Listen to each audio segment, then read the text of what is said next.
बिस्मिल्लाहिर्रहमानिर्रहीम, अस्सलाम वालेकुम। आप सबको मेरी तरफ से खुशामदीद। मेरा नाम डॉक्टर नवीद अहमद है और मैं हेल्थ प्रमोशंस पर वीडियो बनाता हूँ। आज जिस टॉपिक पर मैं बात करना चाहूँगा वो मेरे पिछले वीडियो किडनी फेल्योर का तसलसल है। तो आइए हम बात करते हैं। हमारे आज का टॉपिक है डाइट इन डायलिसिस पेशेंट्स।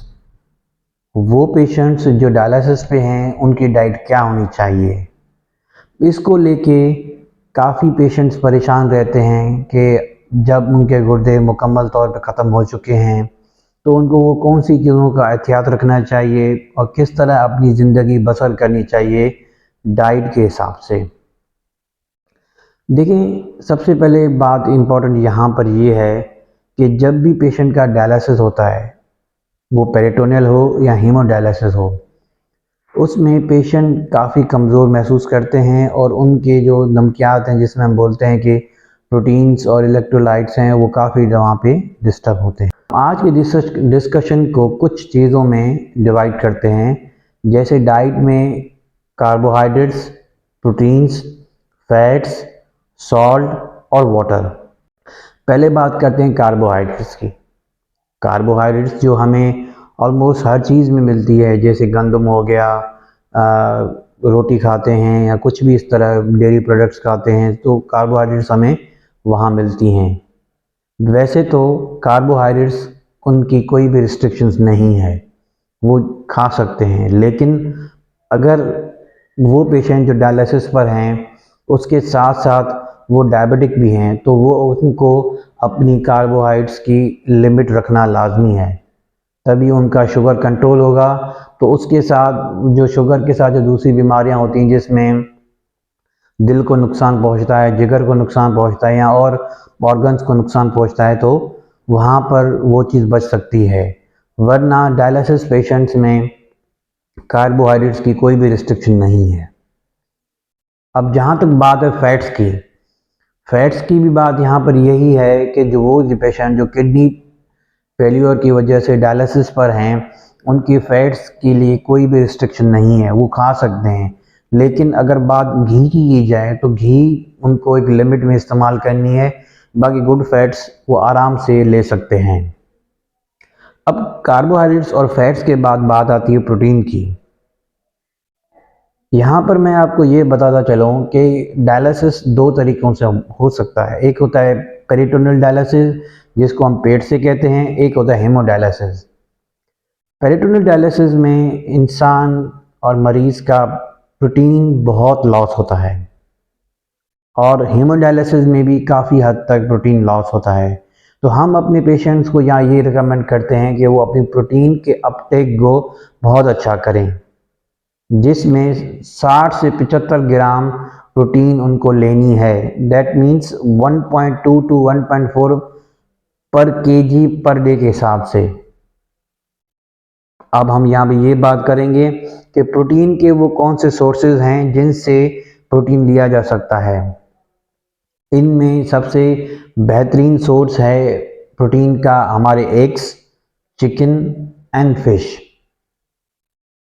जो हजरात वेजिटेरियन हैं बिल्कुल उनको ये तकलीफ़ होगी कि वो उतनी मकदार में प्रोटीन नहीं ले पाएंगे, तो उनके लिए जो दालें होती हैं उनमें भी काफ़ी हद तक प्रोटीन्स हैं। तो हम यहाँ पर मरीज़ों को यहाँ तक रिकमेंडेड करते हैं कि वो 4 अंडे डेली खाएं, जिससे उनकी प्रोटीन की ग़िज़ा कंप्लीट हो। जो नॉन वेजिटेरियन हैं वो फ़िश और चिकन खा सकते हैं जिसमें प्रोटीन बहुत मकदार में मौजूद है। मटन भी खा सकते हैं लेकिन उसमें प्रोटीन की वो मकदार नहीं है जो चिकन और फिश में मौजूद है। तो प्रोटीन एक नहायत ही अहम जुज़व है खाने का, तो उसके लिए ये लाजमी है कि उनको प्रोटीन का इस्तेमाल करना चाहिए। जहाँ तक बात आती है डायलिसिस पेशेंट्स की, तो सॉल्ट रिस्ट्रिक्शंस बहुत ही ज़्यादा लाजमी है। ये देखा गया है कि जो मरीज़ अपनी सॉल्ट की एहतियात नहीं रखते तो उनके अंदर वाटर रिटेंशन का मसला आ जाता है, उनमें पानी जिस्म में पानी भर जाता है, जिसकी वजह से सांस में तकलीफ़ और मसले शुरू हो जाते हैं। तो यहाँ पर ये मैं कहना चाहूँगा कि उन मरीज़ों को अपने खानों में बिल्कुल भी सॉल्ट नहीं डालना चाहिए, बल्कि अलग से जिस तरह के अलग से 3 ग्राम पर डे के हिसाब से वो ये ले सकते हैं, तो वो अलग से स्प्रिंग कर दें, लेकिन एडिड सॉल्ट्स ना हों।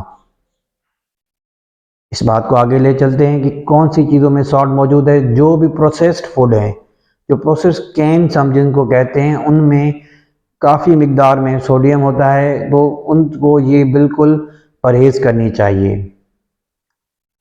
कोशिश करें कि बाहर का खाना ना खाएं, घर का बना हुआ खाएं, क्योंकि बाहर के खाने में आप सॉल्ट रिस्ट्रिक्शन नहीं कर सकते। के साथ साथ वो प्रोडक्ट्स जिनको हम कहते हैं डेयरी प्रोडक्ट्स, उनमें हाई फास्फोरस डाइट होती है, तो उस वजह से उनको भी रिस्ट्रिक्शन करना होगा। देखिए, यहाँ पे ये बात बिल्कुल समझने की है कि एक तो इंसान के गुर्दे जो अल्लाह ताला ने दिए हैं, उनका तो कोई नेमल बदल नहीं है। ये जो प्रोसीजर्स हैं जिसमें डायलिसिस है, हीमो और पेरिटोनियल डायलिसिस, ये तो वक्ती इंसान को ज़िंदा रखने के लिए ही हैं। तो इनके साथ बहुत लाजमी है कि बहुत एहतियात, जितनी डाइट में एहतियात करेंगे उतनी हमारी सेहत अच्छी रहेगी। तो इस वीडियो को यहीं पर इख्तिताम करते हैं। अगर आपको ये वीडियो वैल्यूबल और इन्फॉर्मेटिव लगी है तो इनको लाइक, शेयर और फॉरवर्ड करें अपने दोस्तों और रिश्तेदारों के साथ, ताकि ये वैल्यूबल नॉलेज उनको भी मिल सके। आपका बहुत बहुत शुक्रिया।